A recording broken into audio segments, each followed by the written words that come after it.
ध्येयमस्तु वस्तु जस्त्रिसन्धना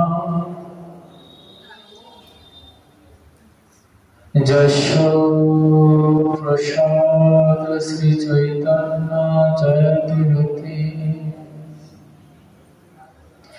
नित्यानंद वहनकर्णकमलंबित कुंडला चैतन्य ब्रजरूपेण पवित्रीकृत भुवम् आद्वैत नमस्ते महाशय महात्मने जस्य प्रसाद श्री चैतन्य चरण जयति रति गदाधर कमलंबित कुंडला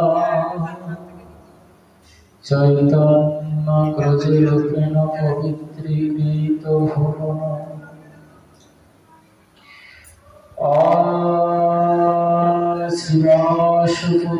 श्रीवासुपुत्रिकानपि गौरांग प्रिय पार्षद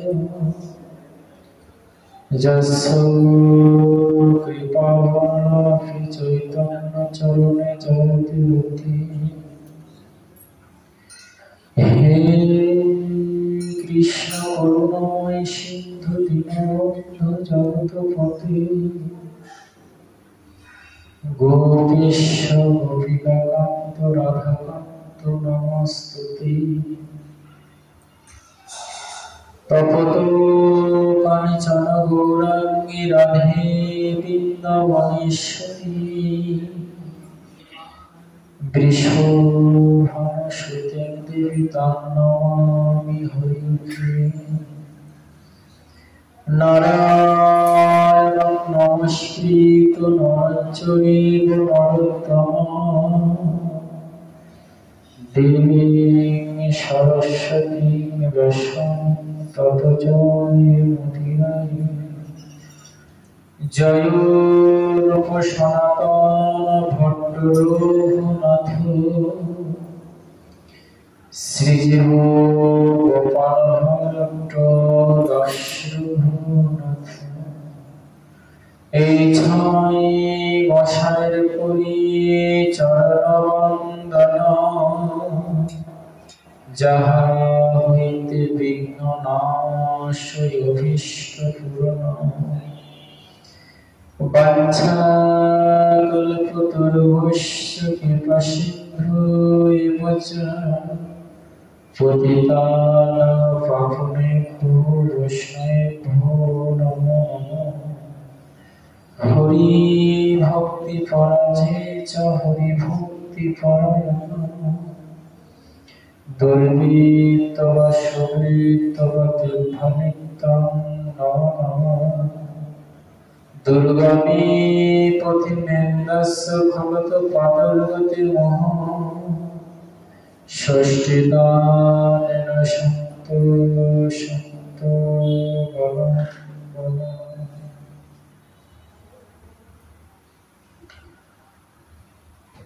যুগল ভজই যারা প্রেমানন্দে ভাসে তারা তাদের বিছানে ত্রিভুবন পরম করুণাময় প্রেম পুরুষোত্তম সর্বাবতার শিরোমণি পরতত্ত্ব সীমা অনাদির আদি গোবিন্দ বিষ্ণুপ্রিয়া নয়নাভিরাম রূপ সনাতনের উপাস্য দেবতা সংকীর্তন নটুয়া নীলাচল বিহারী গৌরহরি প্রিয় পার্ষদবর্জ বিশ্ব বৈষ্ণব বরেণ্য চূড়ামণি শ্রী শ্রীল নরোত্তম দাস ঠাকুর মহাশয় ভক্তি চন্দ্রিকা নামক মহাগ্রন্থে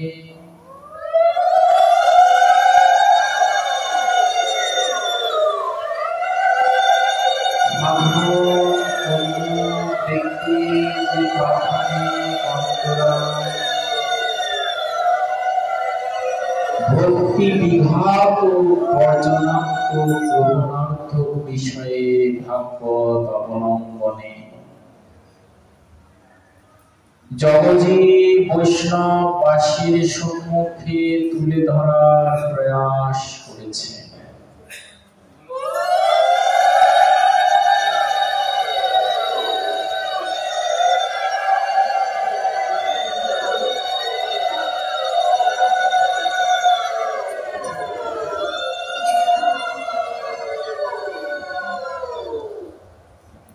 আজ সেই বিশেষ মুহূর্ত, সমস্ত লীলা রাজ রসরাজ গোবিন্দ আমার রাসরস আস্বাদনে মত্ত। গৌর সুন্দর নবদ্বীপে সকল পরিগণকে নিয়ে আজ রাসরস আস্বাদন করেছে। বৃন্দাবন লীলা গোড়ার মনেতে পড়িল, যমুনার ভবসুর ধ্বনি করিল।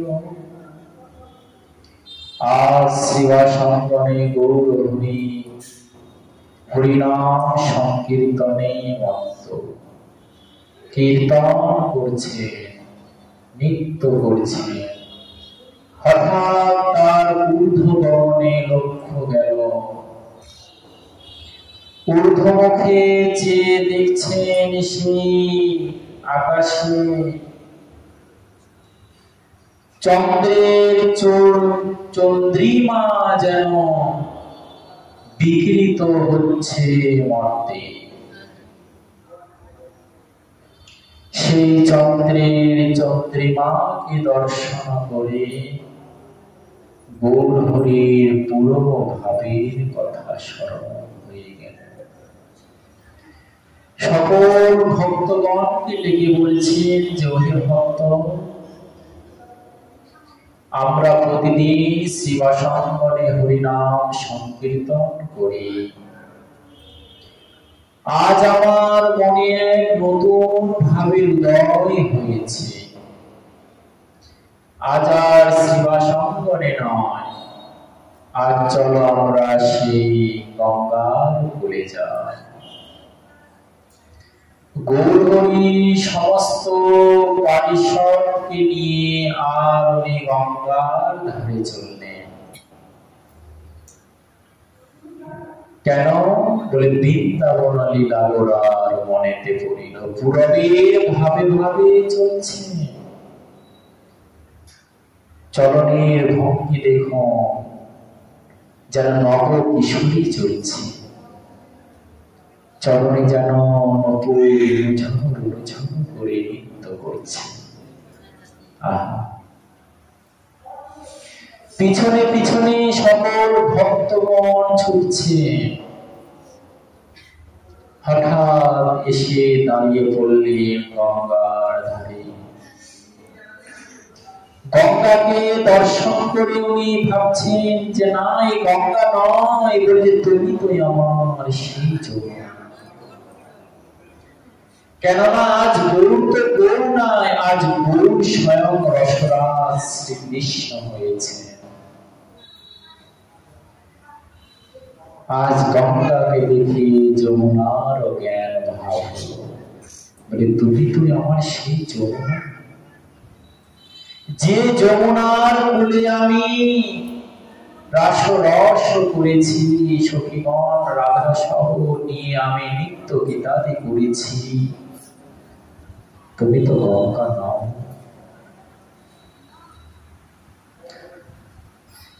সেই গঙ্গার দুই ধারে ফুলবন থাকে, কাশের বন থাকে না।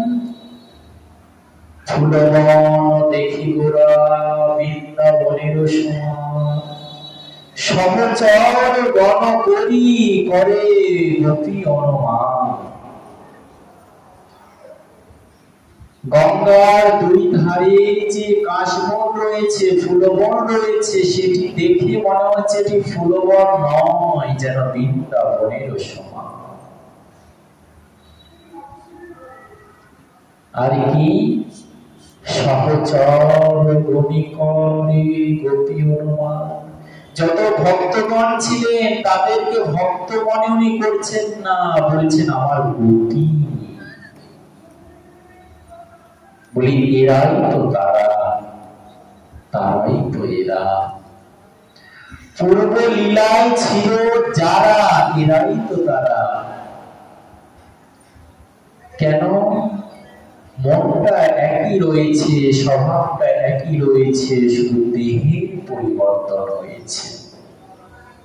পূর্বে ছিল গোপী, এবার হয়েছে পুরুষ। কিন্তু পুরুষ হলে কি হবে? তাদের মনটা এখনো গোপী রয়ে গেছে। দেহটা পুরুষের, কিন্তু মনটা তাদের গোপী। কেননা ভগবান বারবার বংশী নাদ করে গোপীগণকে ডাকে, কিন্তু গোপীগণ তো সংসারে বিভিন্ন কার্যে তাদের থাকবে, কখনো রন্ধনাদি, কখনো পতি সেবা, কখনো গোসেবা, সংসারের অনেক তো কাজ রয়েছে। হঠাৎ করে ভগবান বংশীনাদ করেন, গোপীগণের কর্ণে পৌঁছানো মাত্র গোপীগণ আর থাকতে পারেন না। একদিন গোপীগণ শ্রীকৃষ্ণের কাছে অভিযোগ করলেন যে হে শ্রীকৃষ্ণ, হে রসরাজ, তুমি যে হঠাৎ করে বংশীনাদ করো, সময় বোঝো না। আমরা তো নারী জাতি, সব সময় তো তোমার কাছে আমি আসতে পারবো না, কিন্তু মনের আক্ষেপ অতিরিক্ত তো থেকেই যায়। তবে গোবিন্দ হে, তোমার কাছে আমাদের এই মিনতি, যদি পরবর্তীতে তুমি কোনো লীলা করো, তাহলে তোমার সঙ্গী রূপে পুরুষ করে আমাদের জন্ম দিও, যে জন্মে যত্র তত্র স্থানে তোমার সঙ্গে থাকতে পারি, যাতে কেউ কিছু বলতে না পারে। গৌরহরি বলছেন তথাস্তু। নারীদের আচরণে, নারীদের কার্যবিধিতে বাধা নিষেধ আছে, পুরুষের কি আছে? একটা নারী সব জায়গায় সব সময় যেতে পারে না, কিন্তু পুরুষ যে কোনো সময় যে কোনো জায়গায় যেতে পারে। এই জন্যে সেই গোপীগণ ভগবানের কাছে প্রার্থনা করলেন যে হে ভগবান, যেন আমাদের সেই পুরুষ দেহ দান করে। কিন্তু দেহ পরিবর্তন হলে কি হবে? স্বভাবের কোনো পরিবর্তন হয়নি। তাদের দেহ পুরুষের, কিন্তু স্বভাবটা সেই গোপী। তারা যে গোপী এর প্রমাণ কি? বলছে তারা ধরা পড়ে গেছে। কোথায়? নয়ন জলে। তারা নয়ন জলে ধরা পড়ে গেছে। তারা ফুপিয়ে ফুপিয়ে ক্রন্দন করে। কোন পুরুষ মানুষকে ফুপিয়ে ফুপিয়ে ক্রন্দন করতে পারে না। একমাত্র গোপীরা, নারীরাই বুক ফাটা হৃদয়ে ক্রন্দন করতে পারে। আর সমস্ত পারিষদগণ সেই হৃদয় ফাটা, সেই বক্ষ ফাটা নেত্রে অবিরাম ভাবে ফুপিয়ে ফুপিয়ে ক্রন্দন করছে। এরা নয়ন ধারায় পড়ল ধরা, এরাই তো গোপীরে। আজ গৌরহরি ভাবাবেশে কি করলেন না, গঙ্গাকে যমুনা জ্ঞান করলেন। যমুনা পেয়েছে, ফুলবন বৃন্দাবন পেয়েছে, গোপীও পেয়ে গেছে। ফুলবন পেয়েছেন, বৃন্দাবন পেয়েছেন, গোপীগণ পেয়েছেন। এখন কি চাই? এখন তো রাস আরম্ভ করতে হবে। আজ রাস পূর্ণিমা, সেজন্য আমরা রাসের ব্যাখ্যাটাই আস্বাদন করব। কই মিউজিশিয়ান কই?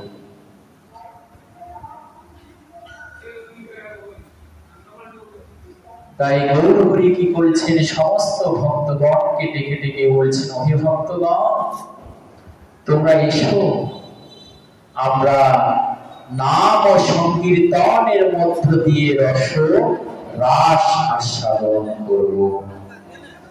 তাই সমস্ত ভক্তগণ মিলে আজ খোল করতালের মধ্য দিয়ে, সংকীর্তনের মধ্য দিয়ে আজ রাস আস্বাদন করেছেন। খোল কর তাল মাঝে সুমেলি করিয়া, তার মাঝে নাচে গোরা জয় জয় দিয়া। খোল কর তাল সুমেলি করছেন,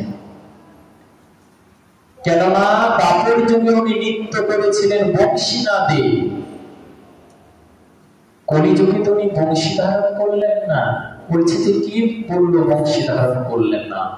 এই তো বংশী, খোল বড় তালি তো বংশী, খোল করো তালি তো বংশী। এই খোল করো তাল দিয়ে উনি মধুর ভাবে রাস আস্বাদন করছেন। তার মাঝে নাচে গোরা জয় জয় দিয়া। আজ খোল করতালের মধ্যে গৌরহরি নৃত্য করছেন। কেন? বলছেন যে আমরা অনেকে ভাবনা করি যে সাধুরা বৈষ্ণবেরা নিজের আনন্দে লোককে দেখাবে বলে বা সেলিব্রিটি হবে বলে নৃত্য করে। এটা নয়। এই হরিনামটা এমন একটি মন্ত্র, এমন একটি শক্তি, জানেন? এই নাম যদি নিষ্ঠার সহিত গ্রহণ করা হয়, কীর্তন করা হয়, এই নামটাই তাকে নাচায়। যেমন গৌরাঙ্গ মহাপ্রভু যখন সন্ন্যাস নিয়েছিলেন তখন উনি নৃত্য করেছিলেন। সেই মায়াবাদী সন্ন্যাসীরা বললেন যে প্রভু তুমি তো সন্ন্যাসী, তাহলে নৃত্য কেন করো? নৃত্য কেন করো? সন্ন্যাসীরা তো নৃত্য করবে না। তুমি কি ভাবুক সন্ন্যাসী নৃত্য করছো? মহাপ্রভু সেখানে দৃষ্টান্ত দিয়েছেন যে দেখো, আমি মূর্খ জেনে গুরু কইল উপদেশ। আমি তো কিছু বুঝি না, মূর্খ মানুষ। তাই গুরুদেবকে বললাম যে গুরুদেব আমি তো ভজন সাধন কিছু করতে পারবো না, তাই সহজ একটি আমাকে মন্ত্র দান করো, যাতে সেই সহজ মন্ত্র জপ করে আমি ভজন সাধন করতে পারি। গুরু বলে মূর্খ জেনে একটি মন্ত্র দিলেন, সেটি হচ্ছে এই 16 নাম বলতে সত্য। দেখুন কেমন দৈন্যতা, যে এই মন্ত্র জপ করার ফলে, এই মন্ত্র যখন আমি কীর্তন করি উচ্চ স্বরে, তখন এই মন্ত্রের দ্বারা যে আমি কি হই কি করি আমি নিজেও জানি না। এই মন্ত্রই আমাকে নাচায়, এই মন্ত্রই আমাকে নাচায়, এই মন্ত্রই আমাকে কাঁদায়, এই মন্ত্রই আমাকে উদ্দণ্ড নৃত্য করায়। এটা মন্ত্রের শক্তি, মন্ত্রের ক্রিয়া। আজ গৌরহরি নৃত্য করছে, হরিনাম সংকীর্তনে। তাই সেই ধারা, সেই রাস এখনো রয়ে গেছে। এখনো কেউ যদি হরিনাম সংকীর্তন করে, তার এখনো দেহ কম্পিত হয়, নৃত্য আপনি আপনি চলে আসে। এটা নামের ক্রীড়া। খোল করতাল কেন বললেন? সঙ্গীতকে কেন যুক্ত করলেন? মহাপ্রভু অতীব ত্রিকালাঙ্গত ভগবান, উনি তো জানেন যে কলিযুগের মানুষের ধৈর্যটা কম হবে, কলিযুগের মানুষের ধৈর্য শক্তি কম হবে। বেশিক্ষণ কোনো এক জিনিস সে দেখতে পারবে না। যেমন পরীক্ষিত মুনি 7 দিন ভাগবত কথা শ্রবণ করেছিলেন, একইভাবে আহার নাই নিদ্রা নাই। এখন কি আমরা কেউ পারবো 7 দিন একইভাবে বসে থেকে? এই মাত্র 2.5 ঘন্টা আমরা শ্রবণ করি, তাই কতবার মনটা চলে যায়, আহা পরিবারে কি হচ্ছে, রাত্রিতে একা ঘরটা রেখে চলে এসেছি, তালা দিয়েছি কি দিইনি, এমনটা মনে চলে আসে না? বারবার মাজা দৌড়াচ্ছি, পা এপার ওপার করছি, মাজা লেগে গিয়েছে, পা লেগে গিয়েছে। তাহলে পরীক্ষিত মুনি কেমন, পরীক্ষিত রাজা কেমন করে সে 7 দিন একইভাবে বসে হরি কথা শ্রবণ করেছে। মহাপ্রভু চিন্তা করলেন যে কলিযুগের মানুষ এতটা ধৈর্য পারবে না, এতটা সময় নাই তাদের।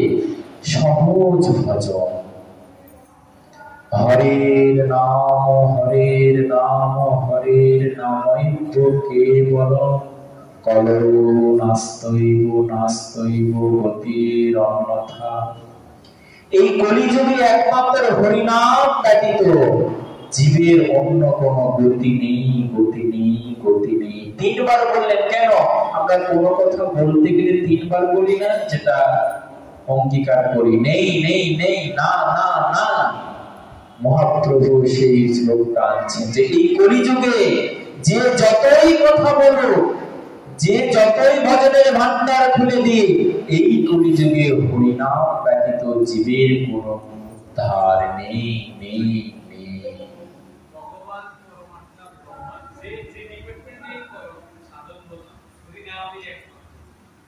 বাহ, কি করলে যে এই সঙ্গীতটা যুক্ত করে দিলেন।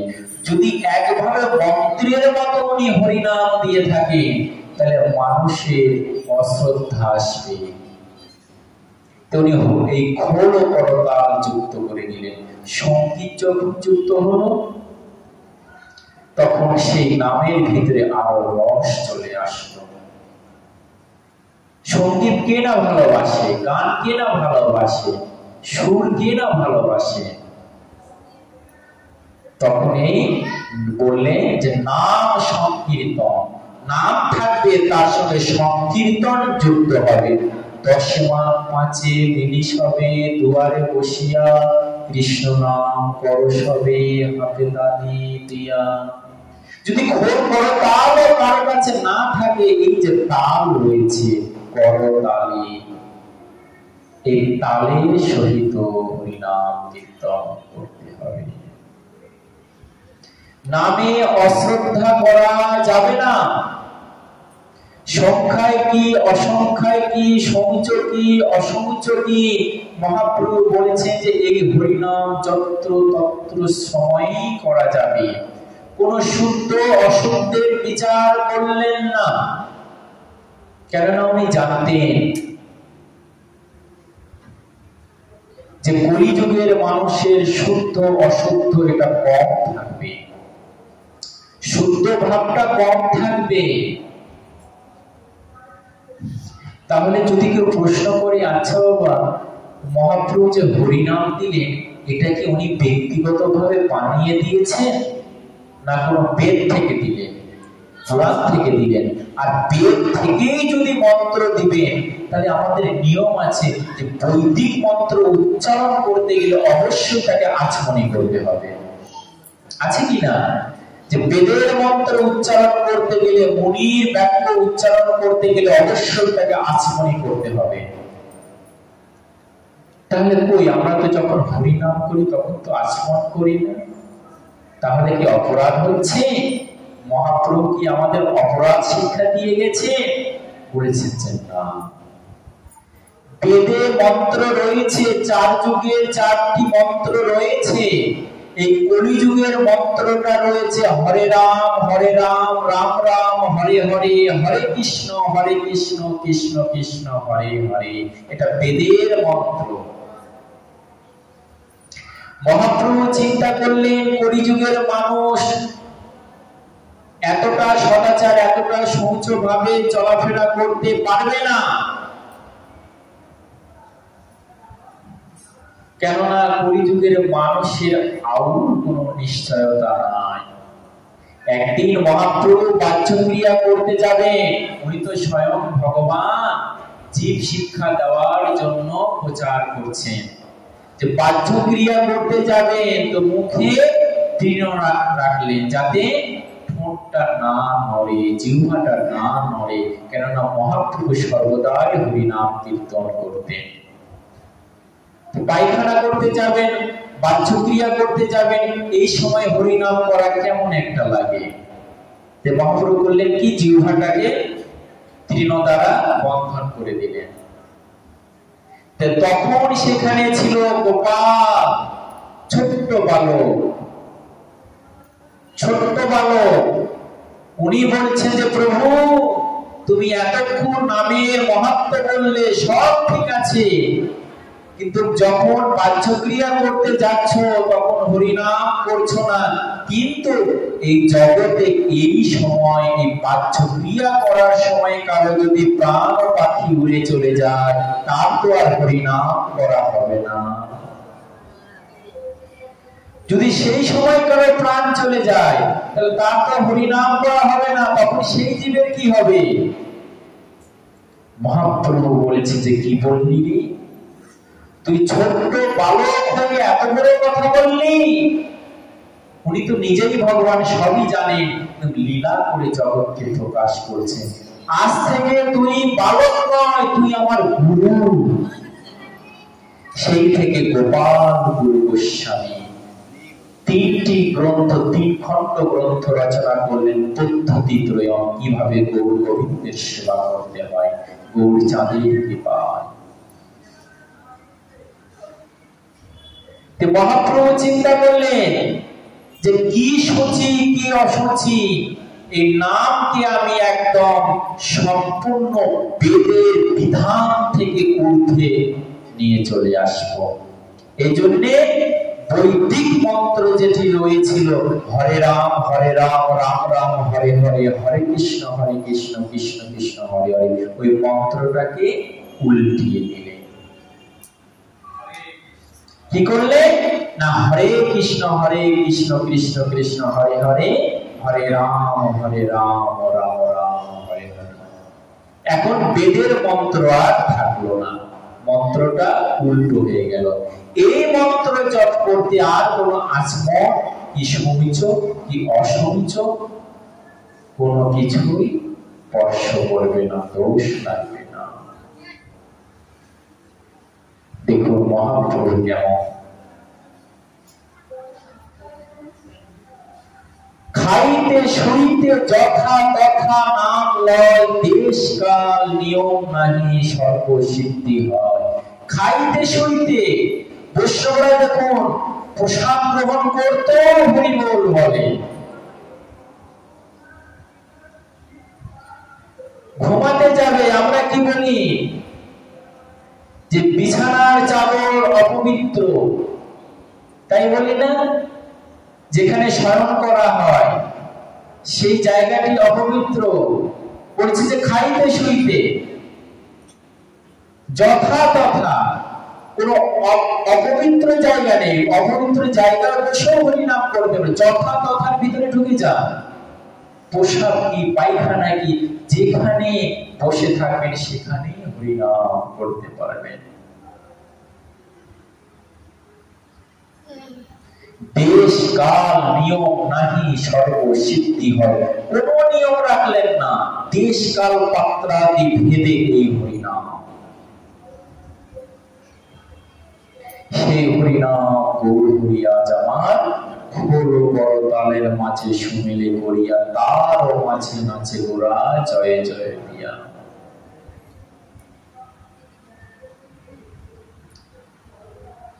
আর জয় জয়কার দিয়ে গৌর প্রভু আমার নৃত্য করছেন। সঙ্গে কে নৃত্য করছেন? গৌর হরি নিত্য দর্শন করে সকল ভক্তগণ আর স্থির থাকতে পারলেন না, তারাও গৌর হরির সঙ্গে নৃত্য করছেন। আমরা নিত্য রস দর্শন করব, কিন্তু কেমন করে নৃত্য করছেন? না গদাধরের গাঁথা মালা যে ছিল, সেই মালা গলায় ছিল, সে মালা যেন আপনি আপনি দুলছে, মালা যেন আপনি আপনি দুলছে। এটা কি মালার গুণ না গলার গুণ বোঝা যায় না। গৌরাঙ্গ মহাপ্রভুর সেই চাঁচরে কেশ যেন আপনি আপনি দুলছে, এমন নৃত্য করছেন যেন মহাপ্রভু কিন্তু নূপুর পরতেন পায়ে, সেই নূপুরের অনুঝন তাল যেন সেই নৃত্যের সঙ্গে মিশে যাচ্ছে। আর যারা ভক্তগণ ছিল নিজ নিজ স্বরূপে ফিরে আসলেন, ললিতা, বিশাখা, চিত্রা, চম্পলেখা এবং সবাই এসেছে এই পুরুষ দেহ ধারণ করে। আজ তারা নিজের পুরুষত্ব ভুলে গিয়ে সেই গোপী ভাবে মাথার উপরে কাপড় দিয়েছেন, ঘোমটা দিয়েছেন, মাথার উপরে ঘোমটা দিয়ে তারা নৃত্য করছেন। আহা, একবার সেই লীলা রাজ্যে নিজের মনটাকে প্রবেশ করা, সেই সুরধ্বনি গঙ্গার কুল আজ বৃন্দাবনের সমান হয়েছে। সমস্ত পারিষদগণকে নিয়ে মহাপ্রভু সেই রসরাস আস্বাদন করছে। রাস, এই রাস শব্দের অর্থ কি? বলছে যে সমস্ত রসের পরিপুষ্টি হচ্ছে রাস। রসটা কি? আখের রস, গুড়ের রস, তালের রস, কিসের রস? বলছে যে প্রেমের রস, ভক্তির রস। এই রসটা কয় প্রকার? বলছে যে এই রসটা হচ্ছে 5 প্রকার। শান্ত, দাস্য, সখ্য, বাৎসল্য আর শৃঙ্গার। এই পঞ্চ রস যখন একত্রিত হয় তখন তাকে রাস বলে। এই রাস বানানটা দেখুন, বর্গীয় রয়ে আকার আর দন্তস্ব রাস। মাঝখানে কি রয়েছে? আকার রয়েছে। ওই আকারটা তুলে দিন, কি থাকবে? রাসের আকারটা তুলে দিন, কি থাকবে? রস। এই রসে ওই আকারটা বাধা দিচ্ছে বলেই রসটা আসছে না, কি হয়ে যাচ্ছে? রাস হয়ে যাচ্ছে। এই আকারটা কি জানে? ভক্ত আর ভগবানের মধ্যে যে মিলন হয়, এর মাঝখানে যে আকার রূপে থাকে সেটা হচ্ছে আমাদের মায়া। এই মায়াটাই ভক্ত আর ভগবানের সহিত মিলন, রাস, রস আস্বাদন করতে দিচ্ছে না। যখনই ঠাকুর ঘরে যাচ্ছি, ঠাকুরের সেবা করছি, করতে করতে হঠাৎ মনে পড়ে গেল আমার সন্তানটা না খেয়ে আছে, তার জন্য রান্না করতে হবে। টিফিনের সময় সে খাবে কি? আমার স্বামী অফিস যাবে, সময় হয়ে যাচ্ছে। এই যে আকারটা পড়ে যাচ্ছে, মনটা যাচ্ছে এক মনে মালা করি, কিন্তু যেই মালা করছি, মালা করার নিয়ম কি? হরিনাম, সেই 16 নাম 32 অক্ষর জপ করব আর সেই নিত্য লীলা স্মরণ করব। কিন্তু যখনই মালা করছি মনটা চলে গেছে, আহা ওই কালকে কি কাজটা করব, সংসারের দিকে মন ধাবমান। বাধা দিচ্ছেন এই মায়া।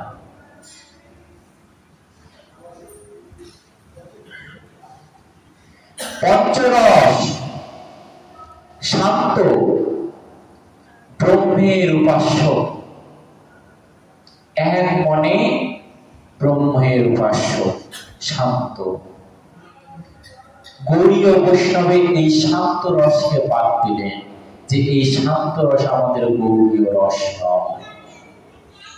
4টি রসকে গ্রহণ করলেন, দাস্য, সখ্য, বাৎসল্য আর শৃঙ্গার। দাস্যটা কি? বলছেন দাস রূপে ভগবানের সেবা করা। হনুমান যাহাতে প্রমাণ, হনুমান যেমন দাস রূপে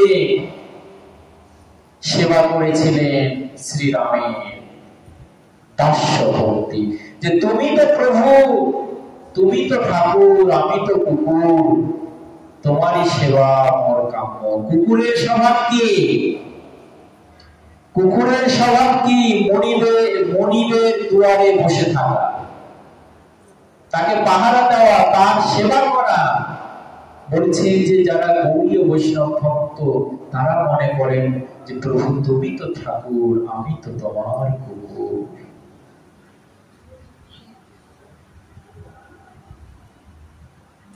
সখ্য, সখ্যটা কি?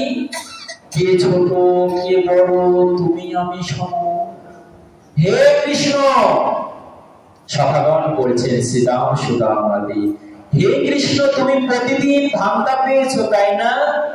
খেলার ছলে তুমি আমাদের কাঁধে চড়ে ঘোরাফেরা করো, কিন্তু না, আজ আমরা তোমার কাঁধে চড়ব। আজ ভগবানকে বলছেন যে হে কৃষ্ণ প্রতিদিন তুমি আমার কাঁধে চড়ো, আমাদের কাঁধে চড়ো, আজ আমরা তোমার কাঁধে চড়ব। সখ্য প্রেম দেখো, কে বড় কে ছোট, তুমি আমি সম। কে তুমি কৃষ্ণ, কে তুমি ভগবান, আমরা মানি না। তুমি ভগবান লোকে মানলে মানবে, ওই মুনি ঋষিরা মানবে তোমাকে, আমরা মানি না। আমি আর তুমি সমান, প্রতিদিন আমাদের কাঁধে চলো, আজ আমরা তোমার কাঁধে চলো। এই সখ্য সম্মতা না আসলে কি এই ধরনের কথা বের হয়? ভগবানের জন্য আমরা রন্ধন করি কি, কেমন করে, কত সৌচতা বিচার করি না, কত শুদ্ধতা বিচার করি। কিন্তু সখাগণ কি করছে? শ্রীরামের মা মালপোয়া বানিয়েছেন, তেলের পিঠা মালপোয়া দুটি দিয়েছে, বলছে যে শ্রীরাম রে, একটা তুই খাবি আর একটা কানাইকে দিবি। শ্রীরাম বলল কি, সেই গোচারণে এসে মালপোয়া খেয়ে যার যার খাবার শেষে খাচ্ছে। মায়েরা বাড়ি থেকে টিফিন পাঠিয়ে দিয়েছে, গোচারণ করতে করতে যখন তারা ক্লান্ত হয়ে গিয়েছে তখন তারা টিফিন খাচ্ছে। এদিকে কথার ছলে খেলার ছলে তারা খেতে খেতে শ্রীরাম বলল কি, দুটোই মালপোয়া খেয়ে নিয়েছে, একটা শেষ করে দিয়েছে, আরেকটা অর্ধেক খেয়ে নিয়েছে, বাকিটাও খেয়ে নিয়েছে, মুখের মধ্যে চর্বণ করেছে, এখন গলা তো গরম করবে। ঠিক তখনই মনে পড়ে গেল যে মা তো বলেছিল একটা মালপোয়া কানাইকে দিতে, কিন্তু আমি তো সকল খেয়ে নিয়েছি, এখনো গলা তো গরম করিনি, মুখের মধ্যে সেই লালা মিশ্রিত মালপোয়া রয়েছে। তখনই করলো কি, সেই শ্রীরাম সেই লালা মিশ্রিত মালপোয়া বের করে কানাইকে বলছে, কানাই আমার তো মনে ছিল না, আমার মা বলেছিল তোকে দিতে, কিন্তু আমার মনে ছিল না ভাই, এই মেয়ে। কানাই করলেন কি, বড় আনন্দে বড় সুস্বাদে সেই চর্বিত, সেই শ্রীরামের চর্বিত মালপোয়া আমি চর্বণ করছেন, ভোজন করছেন। আহা, এমন অমৃত আমি কোনোদিনও খাইনি রে ভাই। তুই নীতি নীতি প্রতিদিন এইরকম অমৃত প্রসাদ আমাকে দিস। ভক্ত কি ভগবানকে এঁঠো দিতে পারি? কোন ঈশ্বরে গেলে এঁঠো ভাগাভাগি করা যায় চিন্তা করুন। আর ভগবান বলেছে যে এই এঁঠো প্রসাদ, এত অমৃত প্রসাদ আমি কোনোদিন আস্বাদন করি না। বাঞ্ছা করছেন ভক্তের কাছে, তুই শ্রীরাম এই প্রসাদ তুই প্রতিদিন আমায় দিস। সখ্য প্রেম।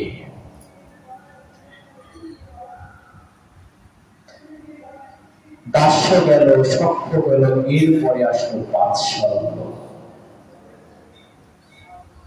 বাৎসল্যটা কি? না ভগবানকে নিজের সন্তান, নিজের পুত্র জ্ঞানে ভালোবাসা, যেটা মা যশোদা নন্দরানী দেখিয়েছিলেন। ভগবান দুষ্টুমি করছেন, নন্দরাজা তাকে বকুনি দিয়েছিলেন। বাচ্চারা দুষ্টুমি করলে পিতামাতা বকুনি দেয় না? নন্দরাজা বকুনি দিয়েছে যে দুষ্টুমি করি সারাদিন, চাঞ্চল্য হয়ে থাকিস, এইভাবে অনেক গালি দিয়েছে। রাত্রিতে স্বপ্নে দেখছে কে যেন এক এসে তাকে বলছে, তুমি কাকে শাসন করছো? তুমি কি জানো সে কে? সে পরম ব্রহ্ম শ্রীকৃষ্ণ। স্বয়ং ভগবানকে তুমি শাসন করছো, তোমার এত বড় ক্ষমতা, উনি স্বতন্ত্র, উনি যা খুশি তা করতে পারেন, তুমি শাসন করার কে? নন্দরাজা সেখানে কি বলেছিলেন জানেন? নন্দরাজা সেখানে বলেছিলেন, দেখো সে ভগবান হোক না কেন, কিন্তু এবি আমার সে পুত্র। পুত্রের ভুল ত্রুটি দেখলে পিতার কর্তব্য তাকে শাসন করা, শুদ্ধ পথে নিয়ে আসা। সে ভগবান হোক না কেন সেটা আমি জানি না, সে আমার পুত্র, সে ভুল করেছে, আমার দায়িত্ব কর্তব্য তাকে শাসন করা। বাৎসল্য প্রেম দেখো। ভগবান নবনীত চুরি করে খেয়েছেন। ভগবানের একটি স্বভাব রয়েছে চুরি করা। ভগবানের একটি মূল্যবান স্বভাব রয়েছে, কি জানেন? চুরি করা। সে এই চুরি সেই চুরি না, একদম পাকাপোক্ত চোর, পাকাপোক্ত চোর। এবং সেই গোবিন্দের সঙ্গে যারা সঙ্গ দিবে না, গোবিন্দ তো পালিয়ে যাবে, যে সঙ্গ দেবে সে ফেঁসে যাবে। যেমন জগন্নাথ দাস বাবা ছিলেন পুরীতে, স্বপ্নে বলেছিলেন যে বাবা ওই কাঁঠাল বনে চলো না, একটু কাঁঠাল চুরি করে খাই। জগন্নাথ বাবা তখন বৃদ্ধ মানুষ, তখন বলেছে যে দেখো আমি বয়স্ক মানুষ, চুরি টুরি আমি করতে পারবো না। একটা তো বয়সের ভার থাকে, এই বয়সে চুরি করলে সেই পুরুষোত্তম ধামবাসীরা কি বলবে? যে বলছে কি, দেখলে তো রাতের অন্ধকারে যাবো, চুরি করে কাঁঠাল খাবো। চুরি করে খাবে কেন? তোমার প্রতিদিন কাঁঠাল ভোগায়। জগন্নাথ কিন্তু কাঁঠাল খুব ভালোবাসে, কাঁঠাল ভোগ। তুমি চুরি করে খাবে কেন? প্রতিদিন তো তোমার কাঁঠাল ভোগায়। আরে বাবা, সরাসরি খাওয়ার, চুরি করে খাওয়ার মজাটা একটু আলাদা না? তাই হয় না? চুরি করে খাওয়ার মজাটা একটু আলাদা হয়। তো বলছে চলো না। তো ঠিক আছে চলো। বৃদ্ধ মানুষ, সেই বনের সব দরজা টরজা বন্ধ রয়েছে, সেই পাঁচিল টপকিয়ে ওনারা কাঁঠাল বনে গিয়েছেন। বড় বড় কাঁঠাল পাচ্ছেন। ভগবান গাছের উপরে চড়েছে, জগন্নাথ গাছের উপরে চড়েছেন, আর সেই জগন্নাথ বাবা নিচে রয়েছে। তো ভগবান করলেন কি, ইচ্ছে করে বড় বড় কাঁঠাল মাটিতে ফেলে দিচ্ছেন, যাতে শব্দ হয়, যাতে শব্দ হয়, এই জন্য বড় বড় কাঁঠাল মাটিতে ফেলে দিচ্ছেন। এদিকে কাঁঠাল বনে যে মালিক ছিল, সে এত শব্দ হচ্ছে কেন? লণ্ঠন নিয়ে দৌড়ে গেল, কে কে? এদিকে ভগবান করলো কি, যেই গিয়ে কে সেই ওখান থেকে লাফ দিয়ে এক লাফের মন্দিরে গিয়ে বিগ্রহের সঙ্গে মিশে গেল। ধরা পড়ে গেল জগন্নাথ বাবা। বৃদ্ধ মানুষ, উনি তো আর এত জোরে লাফাতে পারেন না। কি বাবা, তুমি তুমি কাঁঠাল চুরি করছো? তো বলছে যে দেখো আমি। হকচকিয়ে উঠলেন, কি বলবেন? কিছু বলতে পারছেন না। কাকু যদি বলেন যে জগন্নাথ কাঁঠাল চুরি করে খাবে, কেউ কি বিশ্বাস করবে? এগুলো কি বিশ্বাস করার কথা? ভগবান কোনোদিন চুরি করে? তিনি কিছু বলতে পারছেন না। তবুও যে মালিক ছিলেন সে বুঝতে পারলেন যে তো সাধারণ কেউ নয়, হয়তো ভগবানের নির্দেশেই এসেছেন। কিন্তু এনাকে ছেড়ে দেওয়া যাবে না। দেখুন দারুণ একটি শিক্ষা দিয়েছেন কি, যদি তোমরা ভগবানকে লাভ করতে চাও, ভগবানকে যদি পেতে চাও, তাহলে ভগবানের পিছু তোমরা যেও না, ভগবানের ভক্তির পিছু যাও। ভগবানের ধরতে হলে ভগবানের পিছু পিছু গেলে হয়তো কোনোদিনও ধরলে ধরতে পারবে, আর না ধরলেও ধরতে পারবে, এর কোনো নিশ্চয়তা নাই। কিন্তু তোমরা যদি ভক্তির পিছু যাও, তাহলে ভগবান ধরা দিবেনই দিবে। জয় জয় নিতাই গৌর সীতানাথ।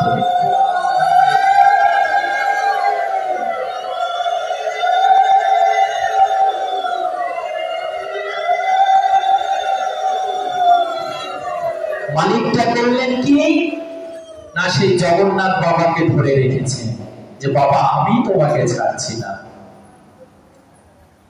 জগন্নাথ বাবা বলছেন যে দেখুন, সেই পুরুষোত্তম ভগবান শ্রীকৃষ্ণ আমার থেকে কাঁঠাল খেতে চেয়েছিল, কিন্তু আমি তো মুখের কথা বিশ্বাস করব না।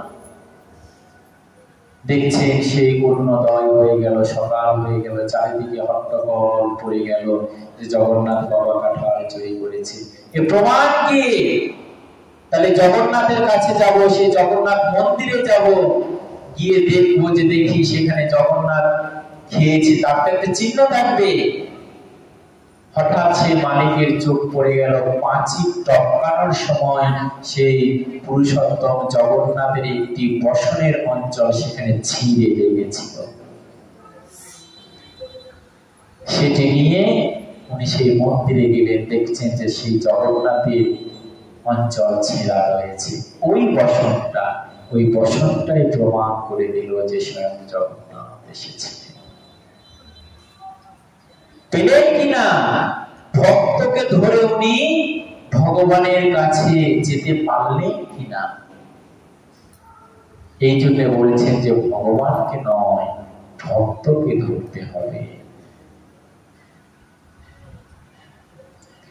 তাই বাৎসল্য প্রেম।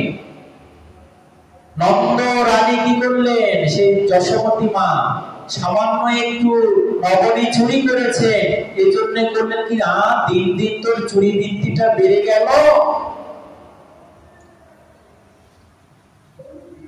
করলেন কি আজ তোকে দণ্ড দিবই দিব, রজ্জু দিয়ে তোকে বন্ধন করব। এই মাসেরই ঘটনা, এই কার্তিক মাসেরই ঘটনা, দড়ি দিয়ে তোকে বাঁধবো। ভগবান মনে করলেন যে মাতা তোমার এতই অহংকার, মনি ঋষি যোগী তারা ধ্যান করেও আমাকে পায় না, আর তুমি আমাকে পেয়ে দড়ি দিয়ে বাঁধবি? বাঁধো দেখি বাঁধো। ওই যে মা যশোদা বলেছিলেন তোকে বাঁধবো, এই যে একটা মনোভাব প্রকাশ করে তোকে বাঁধবো, এর ভিতরে একটা অহংকার ভাব প্রকাশ করলেন যে তোকে বাঁধবো, কিন্তু অহংকারে তো ভগবান ধরা দেন না। বিনা প্রেম সে না মিলে মুক্তলালা, প্রেম থাকতে হবে। কিন্তু সেই নন্দ রানীর ভিতরে তখন প্রেম ছিল না, তখন সংকল্প ছিল আমি তোকে বাঁধবো। ভগবানও দেখলেন যে দেখি মা তুমি কেমন করে আমাকে বাঁধতে পারো।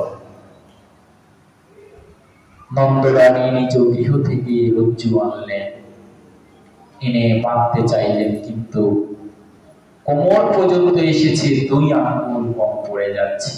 3 আঙ্গুল নয়, 4 আঙ্গুল নয়, 2 আঙ্গুল। মনে করছেন একে আবার দড়ি এনে আবার জোড়া দিব, আবার আনলেন, আবার মানছেন, আবার 2 আঙ্গুল। যতবারই আনছে, নন্দ রানীর গৃহে দড়ি শেষ হয়ে গেল, সমস্ত ব্রজবাসীর গৃহ থেকে আনলেন, তবুও 2 আঙ্গুল কম পড়ে যাচ্ছে। মহাজনগণ বলছেন যে 1 আঙ্গুল নয়, 3 আঙ্গুল নয়, 2 আঙ্গুল কেন? এই 2 আঙ্গুলটা তত্ত্ব কি? 22 খণ্ড ভাগবতে উল্লেখ করেছে যে এই 2 আঙ্গুল কি জানে?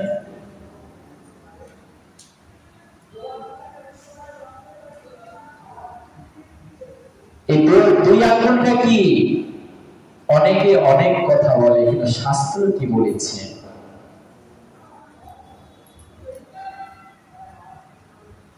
একটা হচ্ছে শ্রম,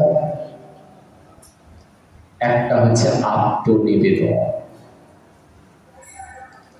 একটা হচ্ছে শ্রম আর একটা হচ্ছে আত্মনিবেদন। বাবা, এ তুমি কেমন কথা বললে? আমরা তো সারা জীবন জেনে এসেছি দুই আঙ্গুল মানে প্রেম আর ভক্তি, কিন্তু তুমি এখন বলছো শ্রম আর আত্মনিবেদন। এটা একটু বুঝিয়ে দাও।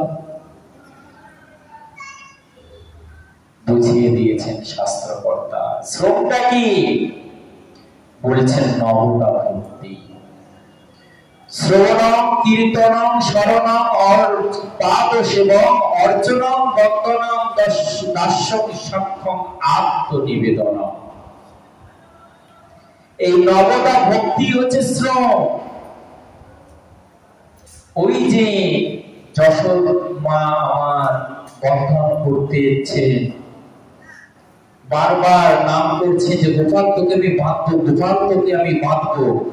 এই যে নাম করছেন, নাম করতে করতে তার দেহ ভর্মিত হয়ে যাচ্ছে, ঘামছে, শ্রম হচ্ছে। বসন অঞ্চল বারবার দুলছে, হাতের শাখা বারবার নড়ছে, এই যে তার শ্রম হচ্ছে। শাস্ত্র বলেছেন এই শ্রমটাই হচ্ছে নবতা ভক্তি। আর আত্মনিবেদন কখন করলে? যখন আর পারছেনই না, তখন বলছে যে গোপাল আমি পারবো না, আমি এই পরাস্ত হলাম তোর কাছে, এই আত্মনিবেদন করে দিলেন। তৎক্ষণাৎ ভগবান বলতে যে মা এবার তুমি আমাকে ফলে দিও, এবার তুমি আমাকে বন্ধন করো। বন্ধনকারী সে ভগবান যশোবতী মায়ের কাছে বন্ধন স্বীকার করলেন। নাম হলো দামোদর। দাম শব্দের অর্থ কি? রজ্জু। উদর শব্দের অর্থ পেট। দাম যোগ উদর ইতি দামোদর। আমরা কি দেখি? অনেক চিত্রপটে দেখি যে ভগবানের হস্তে বন্ধন করা রয়েছে, পায়ে বন্ধন করা রয়েছে। এটি নয়, এটা ভুল। দামোদর পেটের, উদর শব্দের অর্থ পেট। দড়ি দ্বারা সে পেটকে বেঁধেছিলেন। চিত্রপট, সিরিয়াল, এগুলো অনেক কিছু ভুল দেখায়, অনেক জিনিস ভুল দেখায়। যেমন আমরা সিরিয়ালে দেখি না যে ব্রহ্মার দাঁড়িয়ে আছে, তাই না? ব্রহ্মা বয়স্ক মানুষ সাদা সাদা দাঁড়িয়ে আছে, কিন্তু কোন শাস্ত্রে কি প্রমাণ করতে পারবে যে দেবলোকে দাঁড়িয়ে রয়েছে? দেবতাদের কোনদিন শুশ্রূষা রয়েছে? দেবলোকে কোনো দাঁড়ি নাই। দাঁড়ি কোথায় রয়েছে?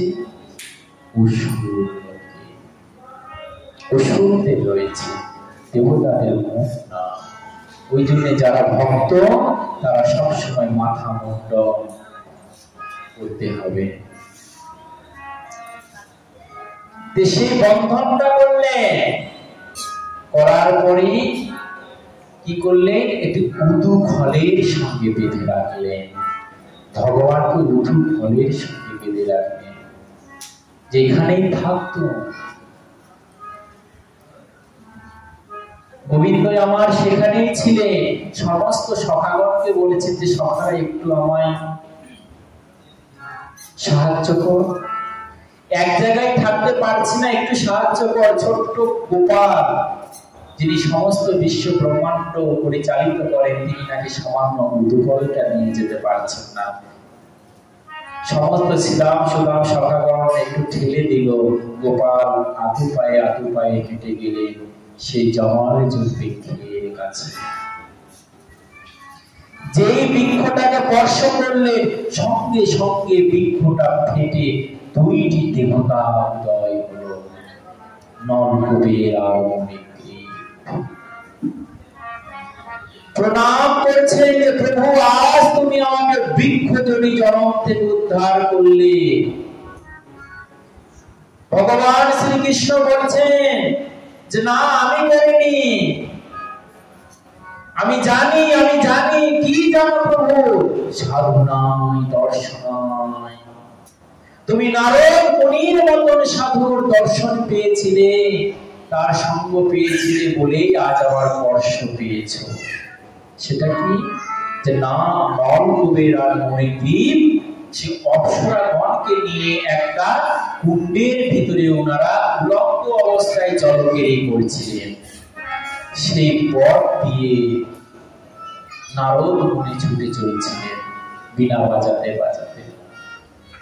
নারদ মুনিকে দর্শন করে সেই অপ্সরীগণ বসন আবৃত করে সেই পারে ছুটে আসলেন, কিন্তু নলকূপের মণিগ্রীব দুই ভাই তারাও আসলেন না। সেই উলঙ্গ অবস্থায় জলের উপরে দাঁড়িয়ে রয়েছে।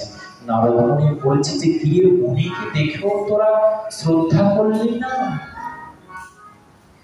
বৃক্ষের মতো দাঁড়িয়ে রয়েছি, বৃক্ষ হওয়ার স্বাদ চেপেছে তাই না রে? তাহলে যা, তোরা বৃক্ষ হয়েই যা। মানুষের কখন চেতনা হয়? যখন আঘাত পায় তখন তার চেতনা হয়। অসুররা কখন নিজের ভুল বুঝতে পারে? যখন আঘাত খায়, যখন আর তাদের কিছু করার থাকে না। কংস শেষে এসে কৃষ্ণের স্মরণ নিল, রাবণ শেষে এসে কৃষ্ণের স্মরণ নিল। বাবা, এই স্মরণটা যদি তোমরা আগেই নিতে তাহলে তো এত কিছু হতো না। নলকূপের মণিগ্রীব পরে এসে স্মরণ নিল যে প্রভু আমাকে রক্ষা করো। তুমি যখন অভিশাপ দিয়েছো, আমি জানি মনির অভিশাপ কোনোদিন ভাঙবে না, তবে এটুকু কৃপা করো জানে যে কুলের জন্ম হোক না যেন আমরা যেন গোবিন্দের ভজন করতে পারি।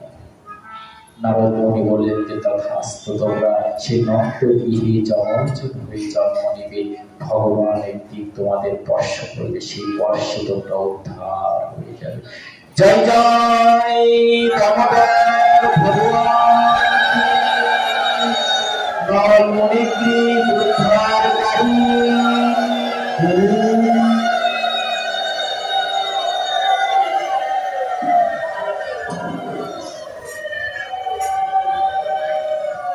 সাধুরা যদি কোনো অভিশাপও দিয়ে দেয়, জানবেন যে সে অভিশাপে কারো ক্ষতি হয় না, উপকারী হয়।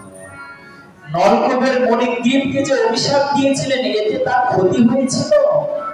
ক্ষতি হয়নি, উপকারী হয়েছিল, যার ফলে ভগবান শ্রীকৃষ্ণের সঙ্গ লাভ করতে পেরেছিলেন। আজ বলছেন যে জানি তুমি নারদ মুনির মতন সঙ্গ পেয়েছিলে, দর্শন পেয়েছিলে বলি আজ আমার সঙ্গ পেলে।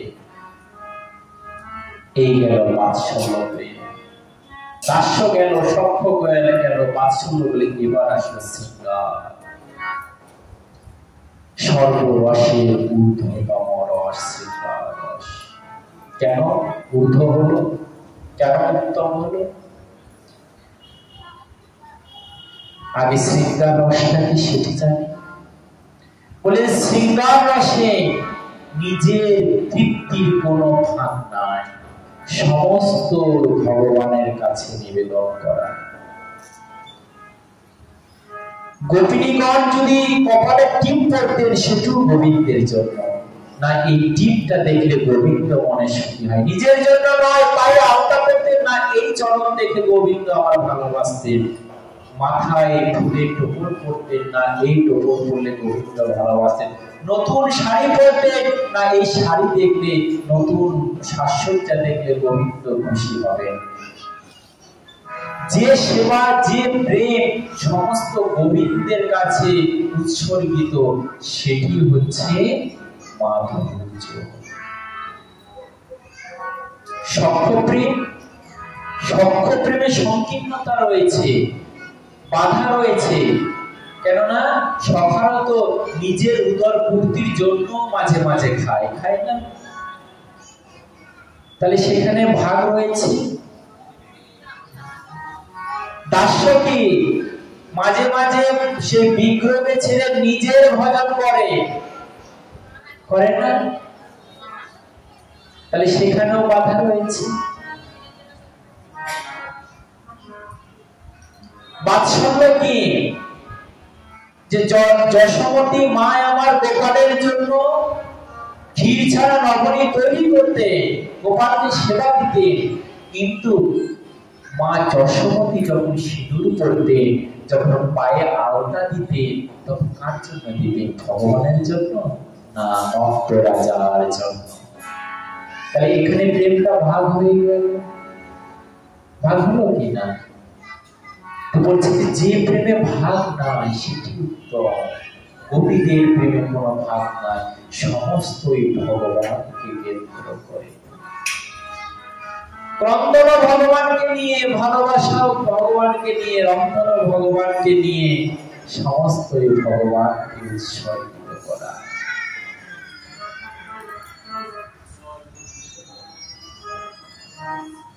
কিন্তু এই মাধুর্য প্রেম যদি কেউ আস্বাদন করে, তাহলে এই মাধুর্য প্রেমের ভিতরে আর চারটি প্রেম একেবারে মিশ্রিত হয়ে রয়েছে। কেমন করি? যার চৈতন্য ভাগবতে দেখবে যে বিষ্ণুপ্রিয়া দেবী বলেছিলেন, বিষ্ণুপ্রিয়া দেবী একদিন সেই গৌরাঙ্গ মহাপ্রভুকে বলেছিলেন যে প্রভু তুমি পণ্ডিত আমি জানি, কিন্তু আমিও কম সনাতন পণ্ডিত কন্যা আমি, আমার পিতার নাম সনাতন পণ্ডিত, তার কন্যা আমি, আমিও কিছু পড়াশোনা করেছি। কি পড়াশোনা করেছি? যে স্ত্রী স্বামীর কাছে কখনো ভাই হয়, কখনো পিতা হয়, কখনো বড় দাদা হয়, কখনো সখা হয়, কখনো প্রেমিক হয়। বলছেন এই আবার কেমন কথা? স্ত্রীর কাছে স্বামী কোনোদিন পিতা হতে পারে, কোনোদিন পুত্র হতে পারে, কোনোদিন বড় দাদা হতে পারে, প্রিয়সী এটা নামে ঠিক আছে। বিষ্ণুপ্রিয়া বলেছেন আমি বলছি শোনো, স্ত্রী যখন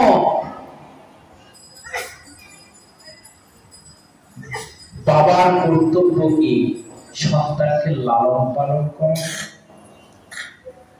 পিতার কর্তব্য কি সন্তানকে লালন পালন করা, স্বামী যখন সেই স্ত্রী লালন পালন করার ভার নিলেন, কি ভার নাই না? আজ হইতে তোমার সমস্ত কিছু ভার নিলাম বলেন না? বলছে তখন আপনার স্বামী আপনার পিতার দায়িত্ব পালন করেছে।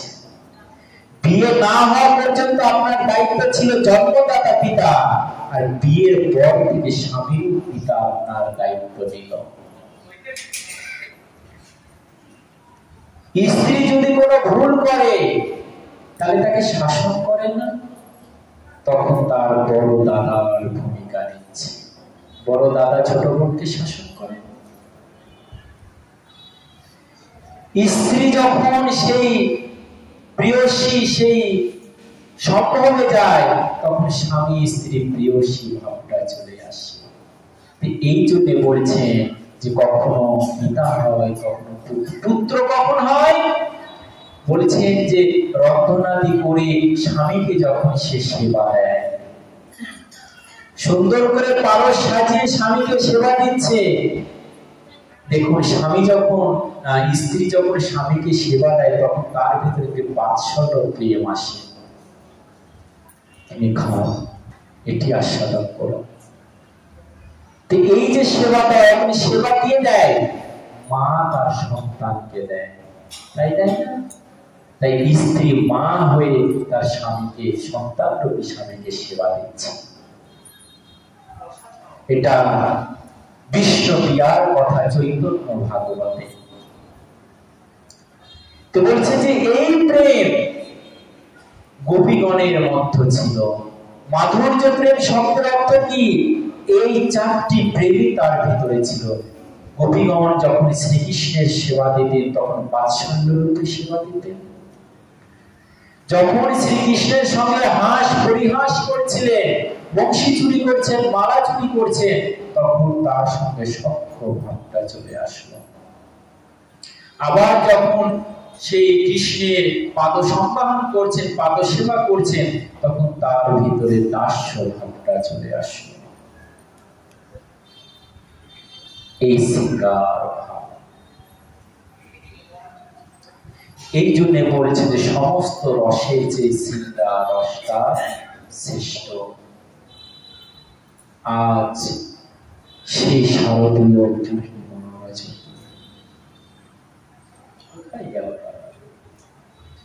সেই শারদীয় পূর্ণিমা রজনী, চারদিকে বৃন্দাবনে আজ পুষ্পে পুষ্পে ভরা। সেই চন্দ্রেমা যেন গোটা বৃন্দাবনকে আজ আলোকিত করে রেখেছে।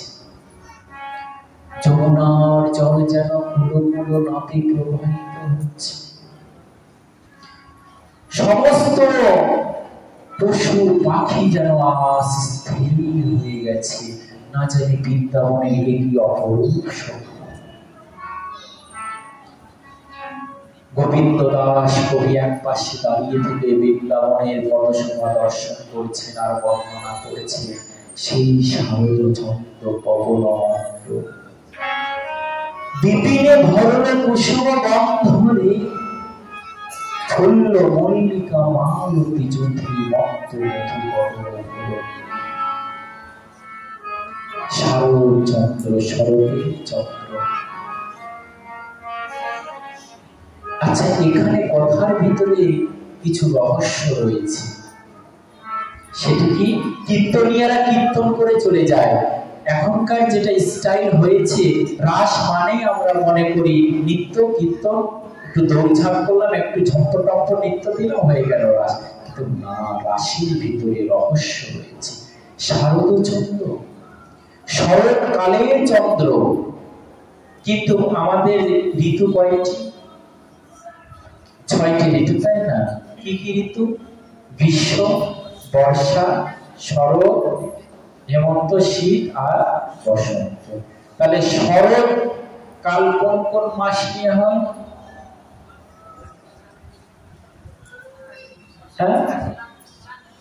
ভাদ্র আর আশ্বিন মাস নিয়ে শরৎকাল হয়। কিন্তু কার্তিকের পূর্ণিমাকে আপনি শারদ চন্দ্র কেন বলছেন? রহস্য তো এখানে।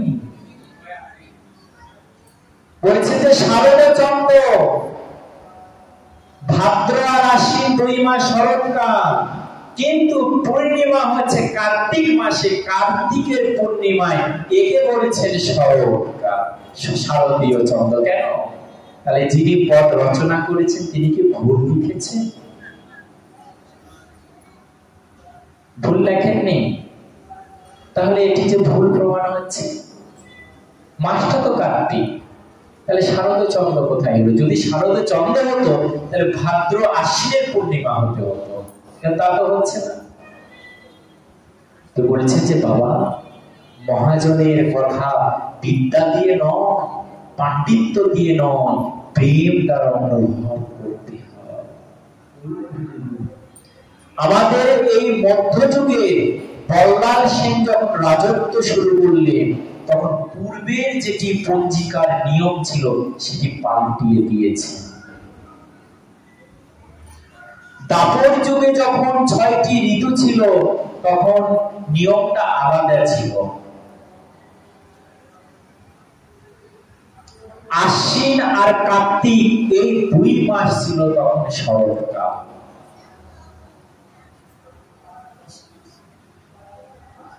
তখনকার নিয়মে ছিল আশ্বিন আর কার্তিক এই 2 মাস ছিল শরৎকাল।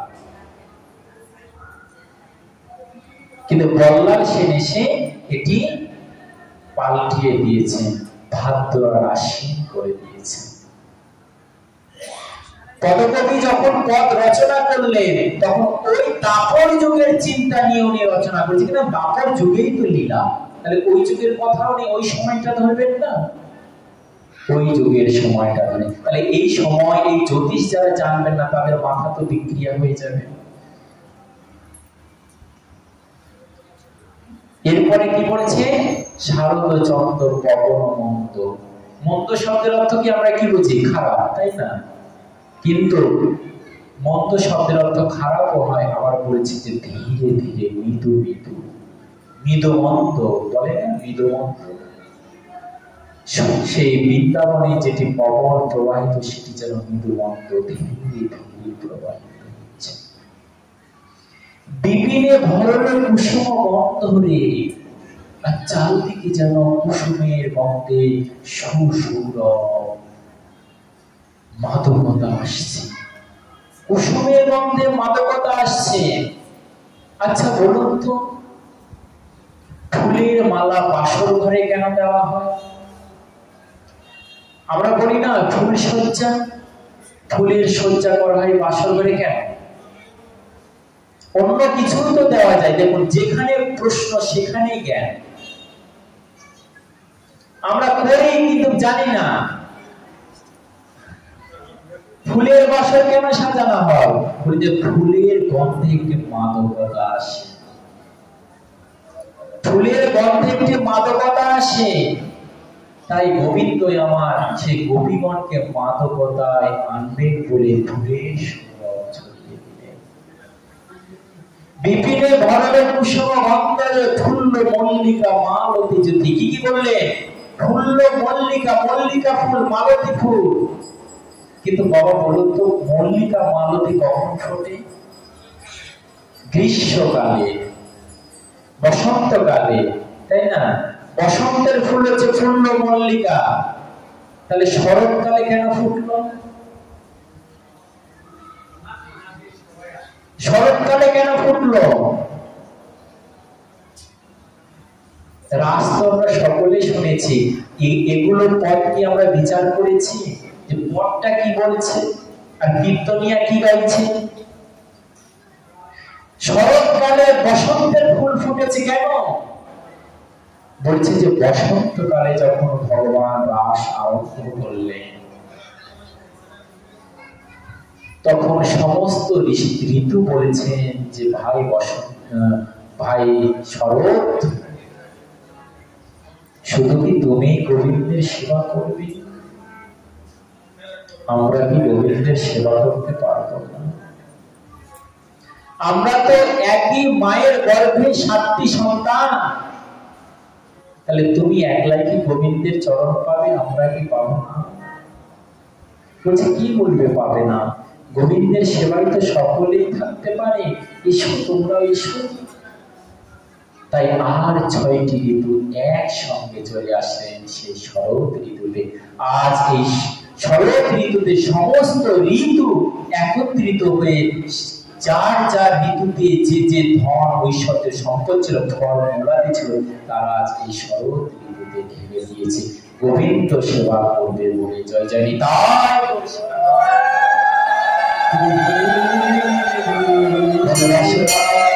ভগবান।